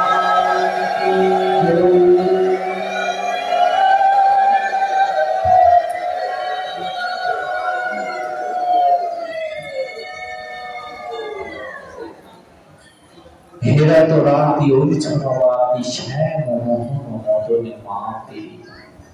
আজ এহেন রাত্রি দর্শন করে মদন মোহন আজ মদনে মেতে গেলেন। রাত্রিটা দর্শন করলেন করে মদন মোহন আজ মদনে মাতবেন। কোন মদন? বলে এটা অপ্রাকৃত নবীন মদন। এই মদনের উপাসনা রয়েছে, সেটা কি? কাম বীজ কাম গায়ত্রীতে যার উপাসনা। বৃন্দাবনে অপ্রাকৃত নবীন মদন, কাম বীজ কাম গায়ত্রীতে যার উপাসনা। কেউ যদি মনে করেন জানে হরিনাম করবো, শুধু হরিনামই করবো, অন্য কোনো মন্ত্র জপ করবো না, বলছি যে তাহলেও হবে না, তাহলেও হবে না। কি করতে হবে? কাম বীজ কাম গায়ত্রীতে যার উপাসনা। এটি কোথায় পাবেন? সদ্গুরুদেবের কাছে। হরিনামের তাৎপর্য আলাদা, আর কাম বীজ কাম গায়ত্রী তাৎপর্য আলাদা। বলছে যে হরিনাম হচ্ছে জল স্বরূপ, আর বীজ মন্ত্র হচ্ছে বৃক্ষের বীজ স্বরূপ। শুধু জল দিলেই হবে, যদি ওখানে বীজ না দেওয়া হয় তাহলে কি গাছ হবে বাবা? হবে না। আবার শুধু ওখানে বীজ দিলেন জল না দেন তাহলে কি সেখানে অঙ্কুরোদ্গম হবে? দুটিরই প্রয়োজন, হরি নামেরও প্রয়োজন, আবার কাম বীজ কাম গায়ত্রী মন্ত্র প্রয়োজন। দুই মন্ত্র যখন একত্রিত হয়ে যাবে তখন সেই ভক্তি লতা কল্পতরু বাড়তে বাড়তে সেইগুলো ধামে গিয়ে ভগবানের কাছে পৌঁছে দেবে। জয় জয় নিতাই গৌর সীতানাথ।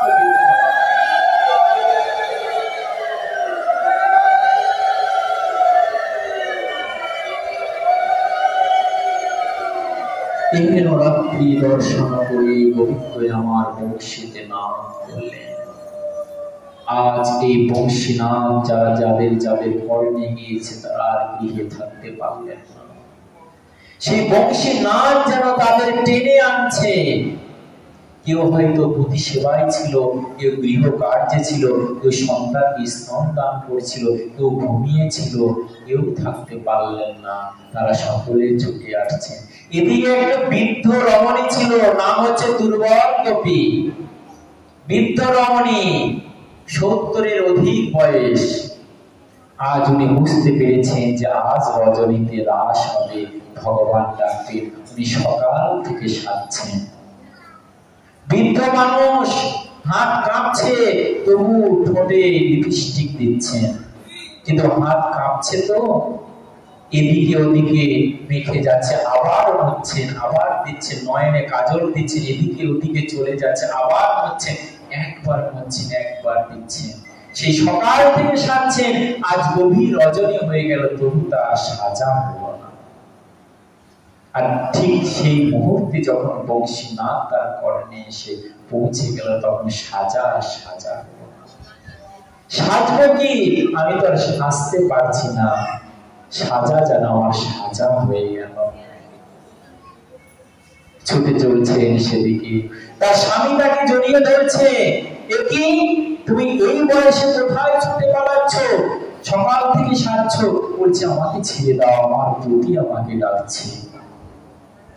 শোনা মাত্রই রাগান্বিত হয়ে গেলেন। প্রতি? আমি তো তোমার প্রতি।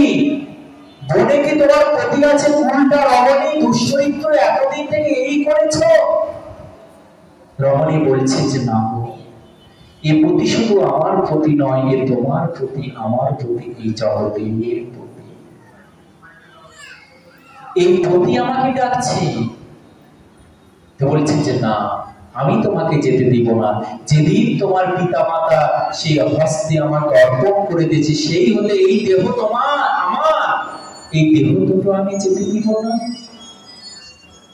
দুর্বলা গোপী ভাবছেন যে ও এই দেহের উপরে যখন তোমার মায়া, তাহলে এই দেহ তোমার, তোমার দেহ তোমার কাছে থাক, আমার দেহ দরকার নাই। আমার প্রাণ যেন আমার প্রাণপতির কাছে যেতে পারে। তাই দেহটাকে সেই দেহপতির কাছে রেখে প্রাণটা নিয়ে চলে গেলেন। এখানে দৃষ্টান্ত কি দিয়েছেন দেখো, এখানে রাসের সঠিক এবং শুদ্ধ দৃষ্টান্ত দিয়ে গেছেন। অনেকে ব্যভিচারী করে না, রাস মানে স্বামী স্ত্রীর মিলন, এইভাবে পরকীয়া বা অনৈতিক কার্যকলাপ এখনো সমাজে দেখা যায়। সমাজকে ধ্বংস করছে কিছু বাবাজি, কিছু সম্প্রদায়রা। নারী এদের ভ্রষ্টিত ভুল পথে চালিত করে এই রাস নামে অপব্যাখ্যা দিয়ে। স্বামী স্ত্রী মিলনকে তারা রাস নামে অপব্যাখ্যা দিয়ে ভ্রমিত করে সমাজকে কুলসিত করে। ভাগবত এখানে দৃষ্টান্ত দিলেন, রাস দেহের দ্বারা নয়। যদি দেহের দ্বারাই হতো তাহলে গতি কেন দেহ ত্যাগ করে মনকে নিয়ে চলে গেল?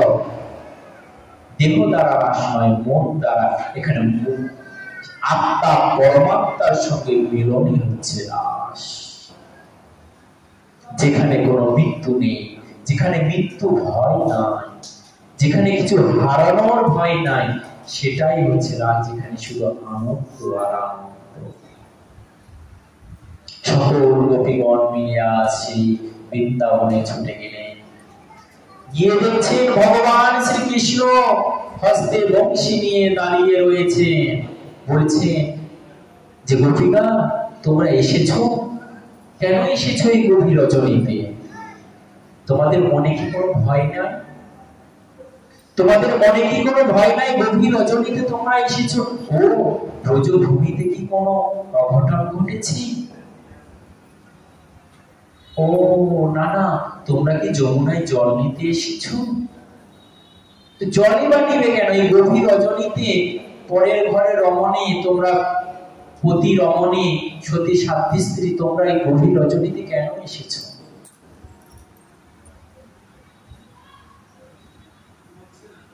গোপীগণ হতবিম্ব হয়ে গেলেন যে গোবিন্দ তুমি ডাকলে, আজ তুমি কিনা বলছো কেন এসেছি? কাউকে নিমন্ত্রণ করলেন। আমার বাসা নওগাঁতে, বাবা আমাকে নিমন্ত্রণ করেছেন ভাগবত আসরের জন্য, ভাগবত হরি কথার জন্য। আমি এসেছি ভাগবত কথা কীর্তনের জন্য। এখন যদি আমাকে বাবা বলেন যে তুমি কেন এসেছো, তখন আবার কি মনে হবে? যে ধরনী তুমি একবার খেতে যাও, আমি তোমার ভেতরে প্রবেশ করি। মান সম্মান কি আর থাকবে? উনি নিমন্ত্রণ করে আনলেন, এখন উনি বলছেন যে তুমি কেন এসেছো। গোপীগণের অবস্থা তাই হলো যে ভগবান নিজে বংশী নাদ করে তাদের ডাকলেন, যখন এসেছে তখন বলছে যে তুমি কেন এসেছো। গোপীগণ বলেছে যে দেখো, এমন করে কঠোর আঘাত তুমি দিও না, আমরা এমনি আঘাতে আঘাতে পুড়ে ছাই হয়ে গেছি, পুরি অঙ্গার হয়ে গেছি, আর তুমি আঘাত আমাদের দিও না। গোবিন্দ এখন গোপীদের সঙ্গে হাস্য করছেন। তোমরা কি জানো সতী কাকে বলে? নিজের পতি ছেড়ে বড় পুরুষের কাছে তোমরা এসেছো, তোমরা কি জানো না সতী ধর্ম কি? সতীকে তোমরা জানো? যার মনে নিজের পতি ছাড়া অন্য কোন পুরুষের চিন্তা আসে না, তারাই তো সতী। আর তোমাদের ঘরে ঘরে পতি আছে, তবু তোমরা আমার মতন ও আমার রূপ দেখে তোমরা বিমোহিত হয়েছ, পাগল হয়েছ। গোপীগণ মধ্যে কিছু কিছু গোপী ছিলেন মুখারা গোপী। ওনারা কম নয়, ওনারা কথা শুনতেও পারে, কথা আবার দিতেও পারে। ললিতা বিশাখা চিৎকার করে বলছেন, হে শ্যাম, এই প্রতি ধর্ম প্রতি শিক্ষা করতে আমরা গভীর রজনীতে তোমার কাছে আসিনি।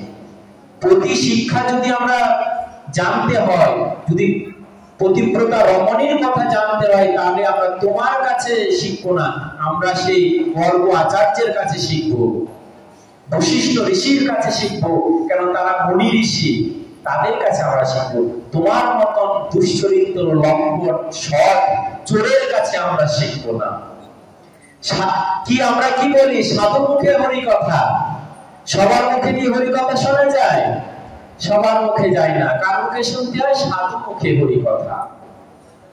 সাধুকে আমাদের গুরুদেব বলতেন যে সাধু তোরা পরে বস, আগে প্রকৃত মানুষ। আমাদের গুরুদেব হচ্ছেন ঈশ্বর প্রভুপাদ কৃষ্ণচন্দ্র গোস্বামী, নবদ্বীপ নদিয়া। উনি বলছিলেন সাধু তোরা পরে বস, আগে প্রকৃত মানুষ। মানুষের গুণাবলী অর্জন করতে পারলে তবেই তোরা সাধু হতে পারবি। সাধু শব্দের অর্থ কি? ইংরেজিতে ট্রান্সলেশন করলে হয় অনেস্ট, ন্যায়, সৎ, যার চরিত্রে কোনো দোষ নাই, সেই তো সাধু, তাই না? সেই তো সাধু। আর সেই সাধু মুখেই হরি কথা শুনতে হয়। এখন যদি কেউ বলেন যে বাবা, যে হরি কথা তো হরি কথা, সাধু মুখে শুনতে হবে কেন? তো বলছে যে দুধ তো এমনিতে পুষ্টিকর, সেখানে যদি সর্পের মুখ ঘটে তাহলে কি হয়? সে দুধটা বিষে পরিণত হয়ে যায়।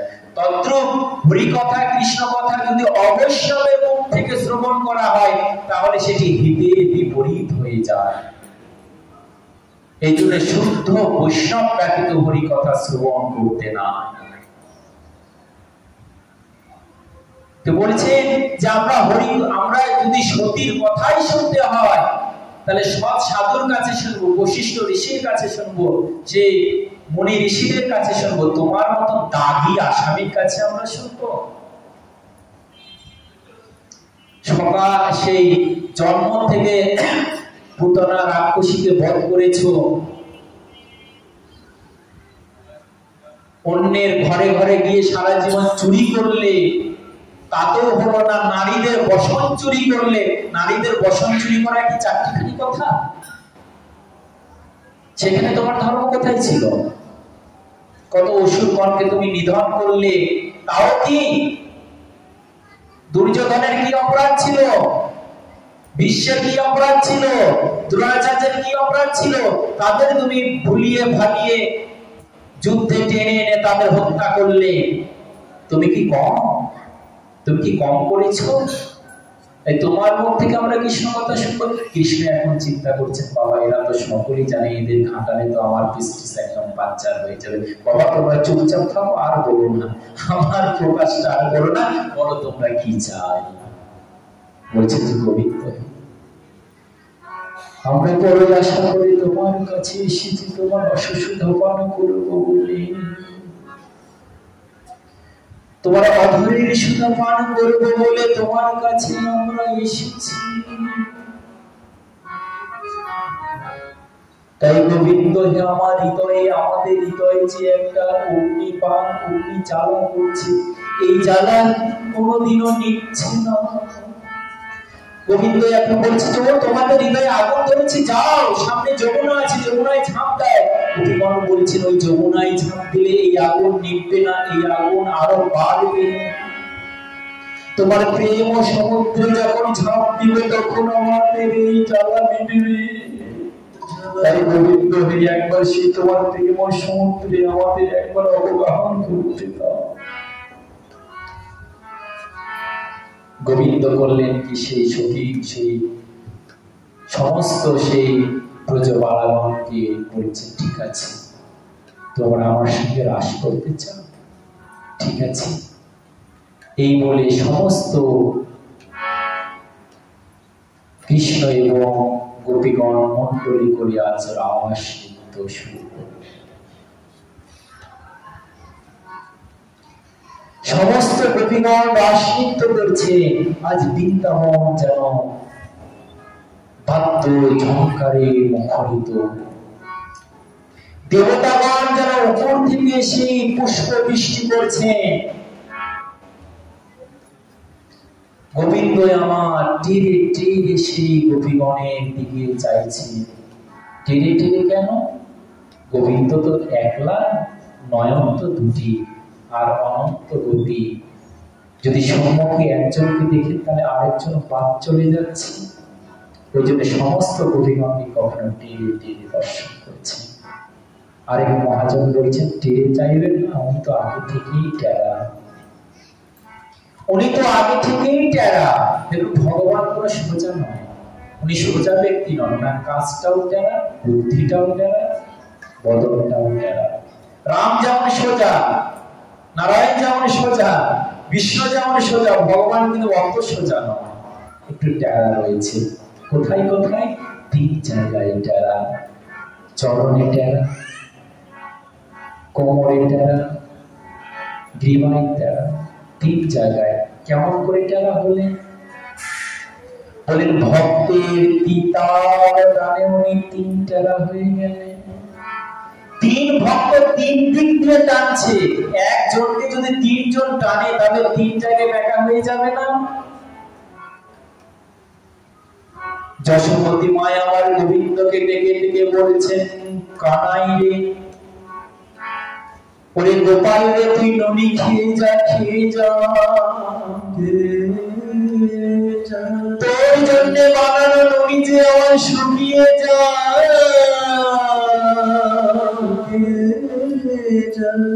দেখ দেখ আমার বক্ষের বসনে ভিজে যা, ভিজে বাৎসল্য প্রেমে গোবিন্দ আমার এক জায়গায় টেরা হয়ে গেলে। এদিকে সখাগণ ডাকছে, কানাই রে, কানাই রে, দেখ গোঠের বেলা হয়ে যা, বেলা হয়ে যা, চল তুই কি গোঠে যা বিনা। সখাগণে সেই টানে গোবিন্দ আমার আরেক জায়গায় টেরা হয়ে গেলে। দুই টেরা হয়ে গেলে। তিনি ডাকছেন, হে গোবিন্দ গোবিন্দ।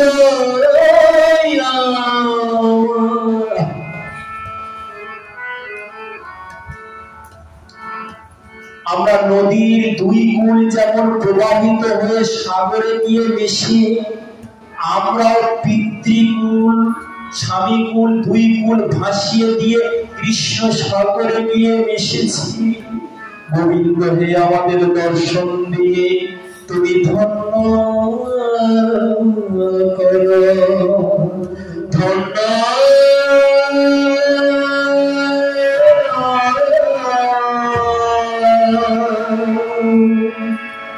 ধন্য।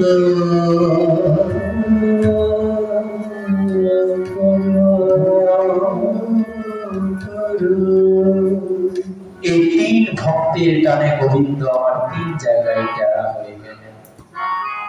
তাই গোবিন্দ আমার টেরে টেরে হৃদয়ে রায় মায়া। আজ গোবিন্দ যুদ্ধে যুদ্ধে গোপী লইয়া নন্দের কুমার বৃন্দাবনে রাসলীলা করিব আরম্ভ। হস্তকে বন্ধনে গোপী করিয়া মণ্ডলী, আজ মণ্ডলী করেছে। ভগবান চিন্তা করেছেন যে আমি একলা আর অনন্ত কোটি গোপী, একই রাস সম্ভব? সম্ভব নয়। তাহলে জনে জনে গোপী, এক একজন গোপীর কাছে এক একটা কৃষ্ণ হতে হবে, তবে রাস সম্পূর্ণ হবে। ভগবান করলেন কি নিজ থেকে অনন্ত কৃষ্ণের সৃষ্টি করলেন। আজ যেন গোটা বৃন্দাবন কৃষ্ণ কৃষ্ণ কৃষ্ণ বলে গিয়েছে। সমস্ত বৃন্দাবন যেন আজ কৃষ্ণ। এক এক গোপী মনে করছেন কৃষ্ণ আমার কাছে, ওই গোপী মনে করছেন কৃষ্ণ আমার কাছে, ওই গোপী মনে করছেন কৃষ্ণ আমার কাছে। আসলে কৃষ্ণ সবার কাছে, কিন্তু গোপীগণ মনে করছে কৃষ্ণ কারো কাছে নাই, কৃষ্ণ আমার কাছে, আমার কৃষ্ণ।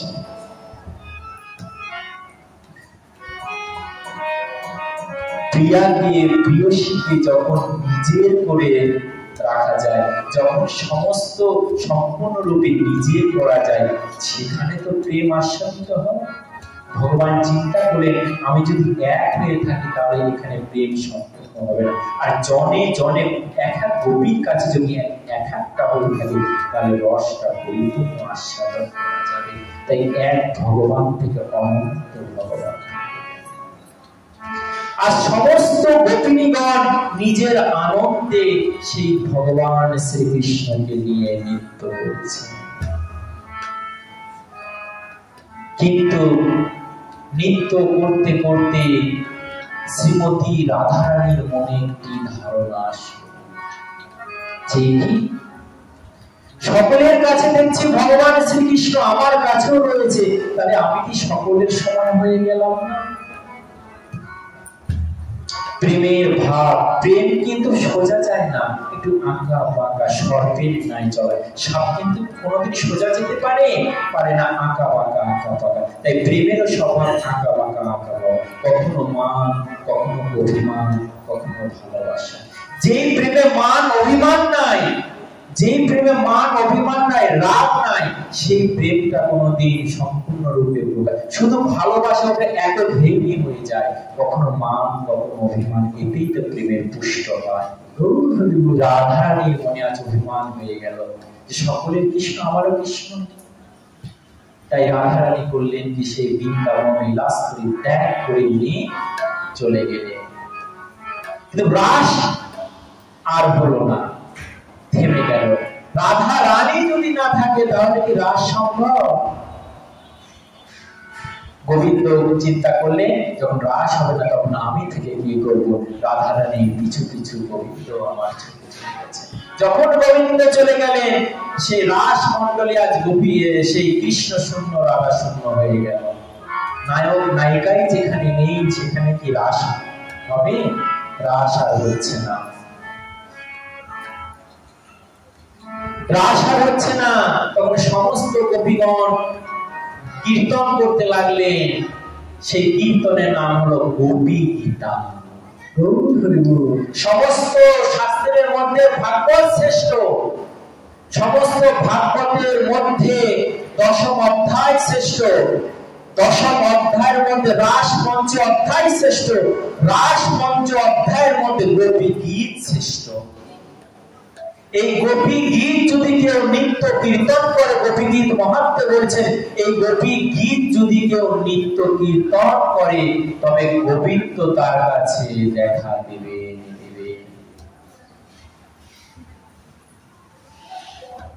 গোপী গীত বর্ণনা করছেন, হে নন্দ নন্দন যশোদা জীবন, হে দামোদর হে মধুসূদন, হে নন্দ নন্দন যশোদা জীবন, হে দামোদর হে শ্রী মাধব। গোপী গীত। তব কথামৃত তপত জীবন। দেখুন কথার ভিতরে কি, তব কথামৃত তপত জীবন, তোমার কথারও অমৃত এই তপত হৃদয়, এই পরাণটা শীতল করবে। তাই তোমার কীর্তন করে গোপী গীতের যে কত প্রেম, কত বিরহ, এটি আস্বাদন না করলে বোঝানো সম্ভব নয়। হঠাৎ দেখছেন একসাথে, দেখছেন আমাদের সময় নয়, হঠাৎ একসাথে দেখছেন কি যে দূরে একটি চিহ্ন দেখা যায়, পদচিহ্ন। সেই পদচিহ্ন অনুসরণ করে করে ওনারা যুগলের কাছে পৌঁছে গেলেন। সেই যুগলের কাছে যখন পৌঁছে গেলেন তখন যুগলকে নিয়ে আজ রাসলীলা করছেন। তাই সকলে মিলে আমরাও একটু রাসরস আস্বাদন নেব, সকলে মিলে। রাস রচ হে মহারাস রচ হে, যমুনা কিনারে মহারাস রচ হে। সবাই মিলে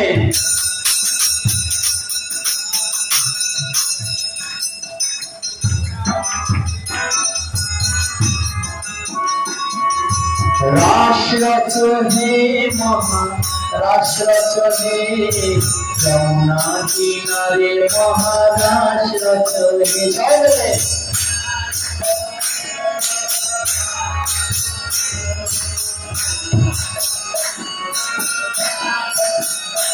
আর রাস রচ হে মহারাস রচ হে, যমুনা কিনারে মহারাস রচ হে।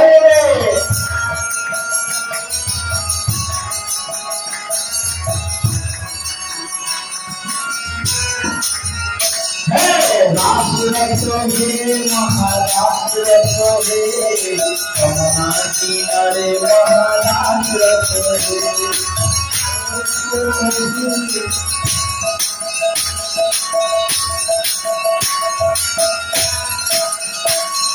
রাস রচনা করেছেন, কিন্তু রাসে কে কে নৃত্য করছেন? রাধা নাচে নাচে নাচে নাচে গোপীগণ, মন মেরা মন গায় সখী ফাগুন বৃন্দাবন। রাধা নাচে নাচে নাচে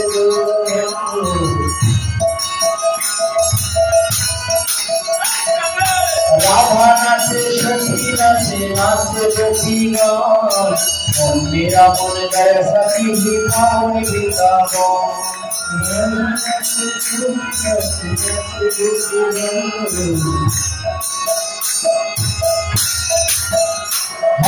রাস রচ হে মহারাস রচ হে, যমুনা কিনারে মহারাস রচ হে।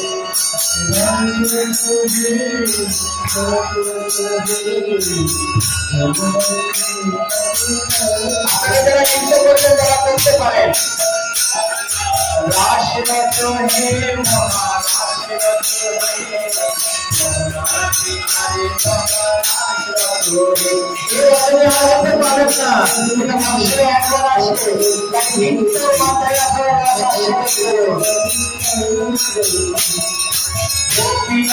कृष्ण नाचे नाचे राधारानी मन मेरा मन गया सखी पावन वृंदावन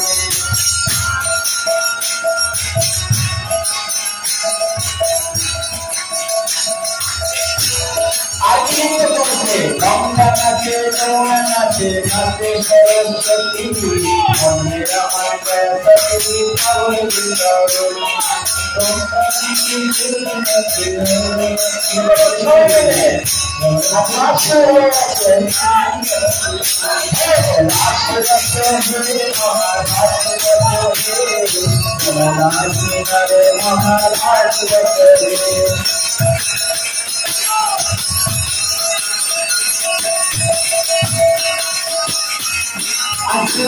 থাকতে পারেননি শিবকাল সে নৃত্য করছেন কেমন করে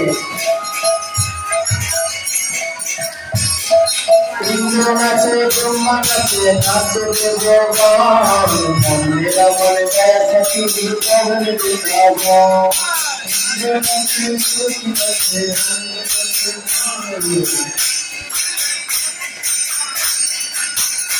আর ব্রহ্মা নাচে বিষ্ণু নাচে নাচে ভগবান মন্দিরা বলে গায়া সখী বিদ্যাবন বিদ্যাবন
কিন্তু